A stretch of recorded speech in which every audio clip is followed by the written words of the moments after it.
Okay जी, question number 12 अब हमारे पास है एक्सचेंज रेट का। कहते हैं Bernard brought a game in the USA for $15।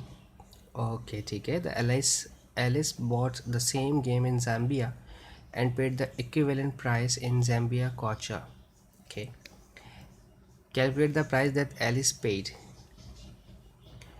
Bernard ने गेम ख़रीदा था $15 का, वही गेम एलिस ने ख़रीदा है ज़ाम्बिया कोचा में। ठीक है, तो हमें ये देखना है कि इन्होंने $15 के हवाले से कितनी पेमेंट पे कर दी है, मुझे ये देखना है। Okay, no problem. जो एक्सचेंज रेट दिया हुआ है हम इसी को देखते हैं।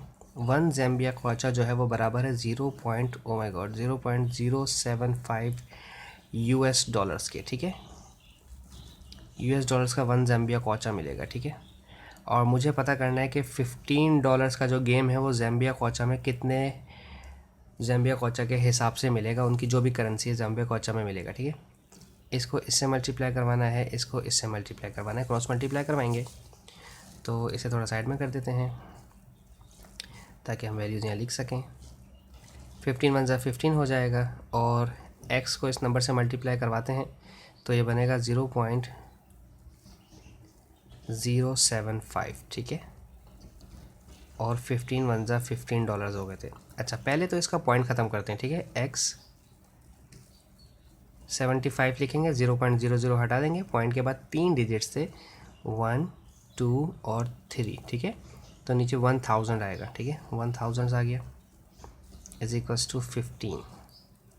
क्या 75 और ये आपस में कैंसिल हो सकते हैं? जैसे ये डिवाइड हो रहा है, 1000 डिवाइड हो रहा है, 15 के पास जाके मल्टीप्लाई करेगा और 75 डिवाइड करेगा, तो हम यही कर देते हैं। 15 के टेबल में क्या ये आता है हमारे पास किसी तरह से, या हम डायरेक्ट 5 से करके देखते हैं। पहले 5 3 ज़ा 15 और 5 1 ज़ा 5 और 5 5 ज़ा 25, 3 1 ज़ा 3, 3 5 ज़ा 15। ठीक है, ये आ गया 5।